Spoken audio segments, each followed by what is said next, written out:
Assalamualaikum warahmatullahi wabarakatuh. Sahabat manusia hamba semua, di sini kita akan menceritakan kisah jasad perempuan yang ditolak bumi. Seperti apa kisah hidupnya? Yuk kita simak videonya sampai selesai. Tapi sebelum kita mulai, jangan lupa tekan tombol subscribe, like, dan nyalakan lonceng notifikasinya agar sahabat manusia hamba tidak ketinggalan kisah cerita inspiratif lainnya.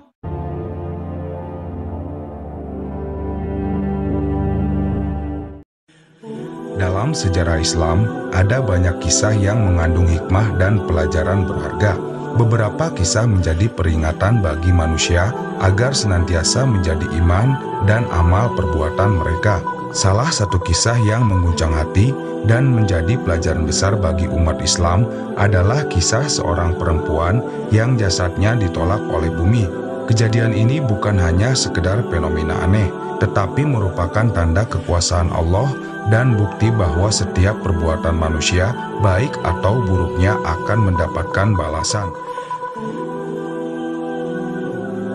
Di sebuah kota di Jazirah Arab, hiduplah seorang perempuan bernama Samrah binti Qais. Ia berasal dari keluarga yang cukup terpandang dan dikenal rajin dalam beribadah. Di mata masyarakat, ia sering terlihat melakukan sholat, berpuasa, dan melaksanakan amalan-amalan yang tampak sebagai bentuk ketaatan kepada Allah.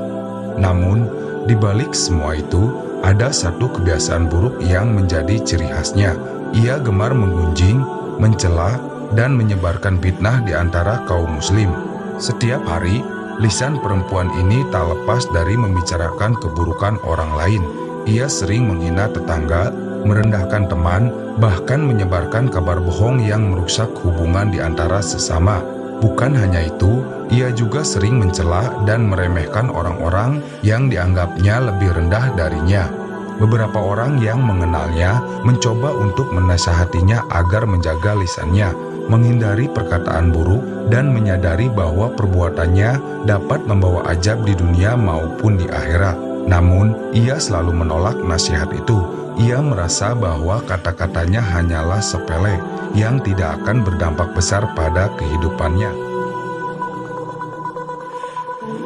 Samrah binti Qais tidak menyadari bahwa keburukan lisan adalah salah satu dosa besar yang bisa menghapus semua amal baiknya. Ia menganggap ibadahnya sudah cukup untuk menutupi dosa-dosa yang ia lakukan dengan perkataannya. Waktu terus berlalu hingga akhirnya ajal menjemput Samrah. Kematian datang kepadanya seperti yang telah Allah tetapkan bagi setiap manusia. Keluarga dan kerabatnya berkumpul untuk mengurus jenazahnya, mengikuti segala tata cara yang diajarkan dalam Islam, memandikan, mengkafani, dan mempersiapkan liang lahat untuk penguburan. Namun, saat mereka hendak menguburkan jasadnya, sesuatu yang mengerikan pun terjadi. Ketika para penggali kubur mencoba menurunkan jenazahnya ke dalam tanah, bumi tiba-tiba menjadi keras dan sulit untuk digali lebih dalam, seolah-olah tanah menolak untuk menerima tubuhnya. Para pelayat yang menyaksikan kejadian ini mulai merasakan ketakutan dan kebingungan. Mereka mencoba mencari tempat lain untuk menggali kuburan, tetapi hasilnya tetap sama. Setiap kali mereka menggali, tanahnya mengeras dan tidak bisa ditembus. Orang-orang mulai bertanya-tanya, apa yang sebenarnya terjadi? Mengapa bumi menolak jasad wanita ini? Kejadian ini belum pernah terjadi sebelumnya, dan mereka semua merasa bahwa ini adalah tanda kebesaran Allah Subhanahu wa Ta'ala.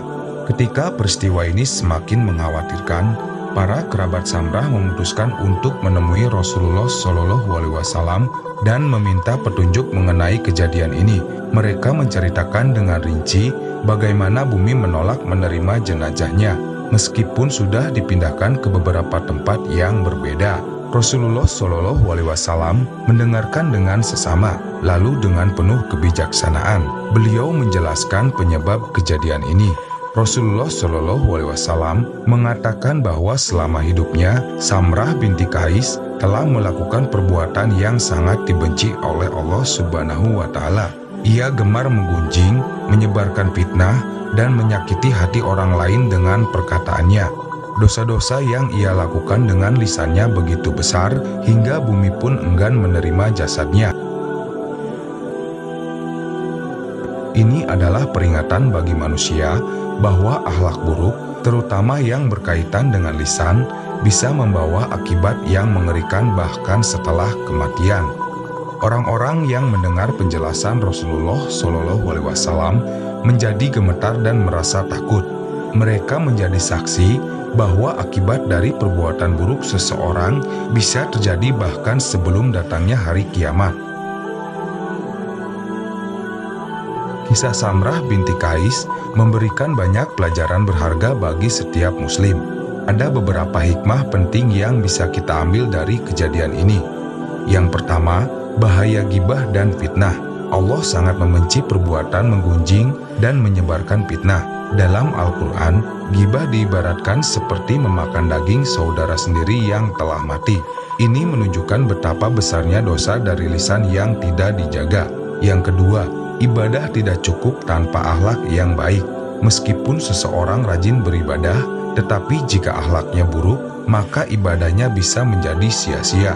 Islam bukan hanya tentang ritual, tetapi juga tentang bagaimana seseorang berinteraksi dengan sesama manusia dengan akhlak yang baik. Yang ketiga, ajab bisa datang di dunia sebelum di akhirat. Allah Subhanahu wa Ta'ala bisa memberikan peringatan dan teguran bahkan sebelum datangnya hari kiamat. Kisah ini menjadi bukti nyata bahwa dosa besar bisa membawa akibat yang langsung terlihat, seperti bumi yang menolak menerima jasad seseorang. Yang keempat, pentingnya menjaga lisan. Rasulullah Shallallahu Alaihi Wasallam bersabda, barang siapa yang beriman kepada Allah dan hari akhir, hendaklah ia berkata yang baik atau diam. Lisan adalah anugerah, tetapi jika tidak digunakan dengan baik, bisa menjadi penyebab kehancuran di dunia dan akhirat. Kisah ini adalah peringatan bagi kita semua agar selalu berhati-hati dalam berbicara dan berperilaku. Jangan sampai ibadah yang kita lakukan menjadi sia-sia karena lisan yang tidak terjaga. Menggunjing, mencela, dan menyebarkan fitnah bukanlah perkara kecil, tetapi bisa mendatangkan ajab yang nyata. Semoga Allah Subhanahu wa Ta'ala selalu membimbing kita untuk menjadi pribadi yang lebih baik, menjaga hati dan lisan, serta menjauhi segala bentuk perbuatan yang mendatangkan murka-Nya. Semoga kisah ini menjadi pelajaran berharga bagi kita semua, agar senantiasa memperbaiki diri dan meningkatkan kualitas iman serta akhlak dalam kehidupan sehari-hari. Itulah kisah yang bisa kita bagikan kali ini. Gimana menurut sahabat manusia hamba? Tulis pendapat sahabat di kolom komentar. Sampai jumpa di video berikutnya. Wabillahi taufiq wal hidayah. Wassalamualaikum warahmatullahi wabarakatuh.